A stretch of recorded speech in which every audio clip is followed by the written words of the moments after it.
Operation సింధూర్పై Rahul Gandhi సంచలన వ్యాఖ్యలు చేశారు. అమెరికా ప్రెసిడెంట్ ట్రంప్ బెదిరింపులకు ప్రధాని మోదీ లొంగిపోయారని ఆరోపించారు. నరేందర్ సరెండర్ అని ట్రంప్ అన్నారని, దీంతో పాకిస్తాన్తో కాల్పుల విరమణ ప్రకటించారని చెప్పారు. సరెండర్ కావడం బీజేపీ, ఆర్ఎస్ఎస్ నేతలకు అలవాటే అంటూ నోటికొచ్చినట్లు చెప్పుకొచ్చాడు. పంజాబ్ సీఎం ఆమ్ ఆద్మీ పార్టీ నేత భగవంత్ మాన్ ఆపరేషన్ సింధూర్పై తీవ్ర వ్యాఖ్యలు చేశారు. అదేమైనా ఒక దేశం, ఒక భక్త పథకమా అంటూ వ్యంగ్యంగా మాట్లాడారు. లూధియానా ఉప ఎన్నికల నేపథ్యంలో ఆపరేషన్ సింధూర్ పేరుతో బీజేపీ కార్యకర్తలు ఓట్లు అడుగుతున్నారని ఆరోపిస్తూ ఈ వ్యాఖ్యలు చేశారు. కేంద్రంలోని బీజేపీ ప్రభుత్వాన్ని విమర్శిస్తూ బీజేపీ సింధూర్ అంశాన్ని ఒక జోక్గా మార్చిందని చెప్పుకొచ్చారు. శర్మిష్ఠా పనోలీకి కలకత్తా హైకోర్టులో ఎదురుదెబ్బ తగిలింది. మధ్యంతర బెయిల్ కోసం ఆమె పెట్టుకున్న అభ్యర్థనను న్యాయస్థానం తిరస్కరించింది. ఈ సందర్భంగా సినీ ప్రముఖుల వైఖరిపై శర్మిష్ఠ చేసిన వ్యాఖ్యలను కోర్టు తప్పుపట్టింది. వాక్ స్వాతంత్రం హక్కును అడ్డం పెట్టుకొని మతపరమైన వ్యాఖ్యలతో ఇతరుల మనోభావాలను గాయపరిచేందుకు వీల్లేదని వ్యాఖ్యానించింది. కమల్ హాసన్ పై కర్ణాటక హైకోర్టు సీరియస్ అయ్యింది. కన్నడ భాష తమిళం నుంచే పుట్టిందన్న కమల్ వ్యాఖ్యలపై కోర్టు మండిపడింది. మీరేమైనా చరిత్రకారుడా? ఏ ఆధారాలతో అలాంటి వ్యాఖ్యలు చేశారు అని ప్రశ్నించింది.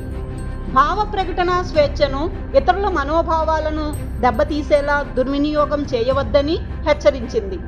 వ్యాఖ్యలను వెంటనే ఉపసంహరించుకోవాలని, అవసరమైతే క్షమాపణలు చెప్పాలని కమల్ హాసన్కు కోర్టు తేల్చి చెప్పింది. కర్ణాటక నుంచి కోట్ల రూపాయల ఆదాయం రావచ్చు, కానీ కన్నడ ప్రజల వద్దనుకుంటే ఆ ఆదాయాన్ని వదులుకోవాల్సి ఉంటుందని కోర్టు వ్యాఖ్యానించింది. భారత జాతి భాష భిన్నత్వంలో ఏకత్వం అని డిఎంకే ఎంపీ కనిమొళి అన్నారు. స్పెయిన్లో పర్యటిస్తున్న ప్రత్యేక ప్రతినిధుల బృందాన్ని అడిగిన ఒక ప్రశ్నకు సమాధానంగా కనిమొళి మాట్లాడుతూ, అదే తమ ప్రతినిధి బృందం ఈ ప్రపంచానికి తీసుకొచ్చిన సందేశం అని అన్నారు. జాతీయ విద్యా విధానం అంశంపై తమిళనాడు కేంద్రానికి మధ్య విభేదాలు తలెత్తిన నేపథ్యంలో కనిమొళి చేసిన ఈ వ్యాఖ్యలు ప్రాధాన్యం సంతరించుకున్నాయి. పాకిస్తాన్ భారత్లో విలీనం చేసుకోవాలనే ఉద్దేశం భారత్కు లేదని, సరిహద్దు ఉగ్రవాదం లేని శాంతి, శ్రేయస్సును మాత్రమే కోరుకుంటున్నామని కాంగ్రెస్ ఎంపీ శశి థరూర్ స్పష్టం చేశారు. పాకిస్తాన్ను మళ్లీ ఆక్రమించుకోవాలని లేదా భారత్లో భాగం చేసుకోవాలని అనుకోవడం లేదని, మమ్మల్ని ప్రశాంతంగా వదిలేస్తే మా ప్రజల శ్రేయస్సు, అభివృద్ధిపై దృష్టి పెడతామని బ్రెజిల్కు తెలియజేసినట్లు వివరించారు. రాష్ట్రంలో రెడ్ బుక్ పాలన నడుస్తోందని మాజీ సీఎం జగన్ ఆరోపించారు. పాత కేసులు ఉన్నాయని, నడి రోడ్డు మీద కొట్టడం ధర్మమేనా అని ప్రశ్నించారు. 24 కేసులున్న చంద్రబాబును కూడా రోడ్డు మీద కొట్టొచ్చా అని ప్రశ్నించారు. కొట్టే అధికారం పోలీసులకు ఎవరిచ్చారని, ఎమ్మెల్యేల దందాలకు పోలీసులు కలెక్షన్ ఏజెంట్లుగా పనిచేస్తున్నారని జగన్ ఆరోపించారు. వైసీపీ అధినేత జగన్ తీరుపై ఆంధ్రప్రదేశ్ శాసనసభ డిప్యూటీ స్పీకర్ రఘురామకృష్ణంరాజు తీవ్ర స్థాయిలో విరుచుకుపడ్డారు. నేర చరిత్ర కలిగిన వ్యక్తులను జగన్ పరామర్శించడం దిగజారుడు ఓట్ల రాజకీయాలకు నిదర్శనమని ఆయన మండిపడ్డారు. రాజకీయాల్లో ఆత్మహత్యలే తప్ప హత్యలు ఉండవనేది జగన్ లాంటి వారిని చూసే పుట్టిందని అన్నారు. గంజాయి బ్యాచ్ను పరామర్శించి ఆయన రాజకీయంగా ఆత్మహత్య చేసుకున్నారని రఘురామ వ్యాఖ్యానించారు. ఆంధ్రప్రదేశ్ ప్రభుత్వం ప్రతిపాదించిన బనకచెర్ల ప్రాజెక్టుపై తెలంగాణ ప్రభుత్వం మరోమారు తీవ్ర అభ్యంతరం వ్యక్తం చేసింది.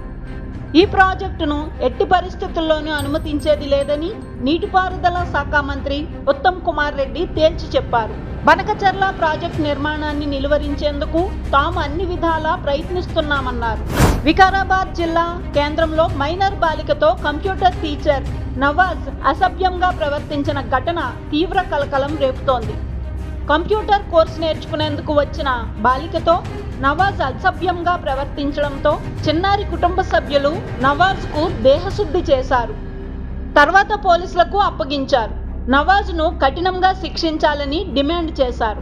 పాకిస్తాన్లో వరుసగా కీలక ఉగ్రవాదులు హతమవుతున్నారు. తాజాగా జైషే మహ్మద్ ఉగ్ర సంస్థకు చెందిన సీనియర్ ఉగ్రవాది మౌలానా అబ్దుల్ అజీజ్ అనుమానాస్పద స్థితిలో మృతి చెందాడు. ఇటీవల భారత్ని సోవియట్ యూనియన్లా చిన్న చిన్న ప్రాంతాలుగా విభజిస్తామని బెదిరిస్తూ మౌలానా అబ్దుల్ అజీజ్ వ్యాఖ్యలు చేశాడు.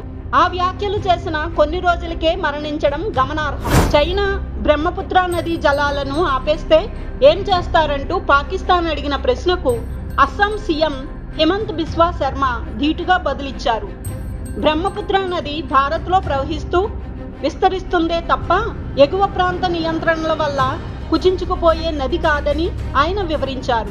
నది మొత్తం ప్రవాహంలో చైనా వాటా కేవలం 30 నుంచి 35% మాత్రమేనని, మిగిలిన 65%, 70% నీరు ఈశాన్య భారతంలో కురిసే ఋతుపవన వర్షాలు, ఉపనదుల ద్వారానే బ్రహ్మపుత్రలో నీరు చేరుతుందని ఆయన గణాంకాలతో సహా వివరించారు. ప్రముఖ దర్శకుడు శేఖర్ కమ్ముల చలనచిత్ర రంగంలో 25 సంవత్సరాలు పూర్తి చేసుకున్న సందర్భంగా మెగాస్టార్ చిరంజీవిని కలిసి ఆశీస్సులు అందుకున్నారు. చిరంజీవి సమక్షంలో ప్రత్యేక పోస్టర్ ఆవిష్కరించారు. దీనిపై చిరంజీవి నేడు సోషల్ మీడియా వేదికగా స్పందించారు. శేఖర్ కమ్ములకు ప్రత్యేకంగా శుభాకాంక్షలు తెలియజేశారు. శేఖర్ లాంటి ఒక అభిమాని ఉండడం తనకు అంతే ఆనందకరం అని చిరంజీవి పేర్కొన్నారు. హైదరాబాద్లో బంగారం ధరలు సరికొత్త రికార్డులను నమోదు చేశాయి. మంగళవారం 10 గ్రాముల 24 క్యారెట్ల స్వచ్ఛమైన బంగారం ధర ఏకంగా ₹1,00,000 దాటింది. ఇది బంగారం ధరల చరిత్రలోనే అత్యధికమని మార్కెట్ వర్గాలు పేర్కొంటున్నాయి. గతంలో పోలిస్తే ఇది గణనీయమైన పెరుగుదల అని నిపుణులు అంచనా వేస్తున్నారు. దేశంలో కరోనా వైరస్ మరోసారి కలకలం సృష్టిస్తోంది. యాక్టివ్ కేసుల సంఖ్య గణనీయంగా పెరుగుతుండటంతో పాటు మరణాలు కూడా నమోదవుతున్నాయి. తాజాగా దేశవ్యాప్తంగా యాక్టివ్ కేసుల సంఖ్య 4,000 మార్కును దాటింది. కేరళ, ఢిల్లీలో భారీగా పెరుగుతున్నట్లు కేంద్ర వైద్యారోగ్య శాఖ వెల్లడించింది.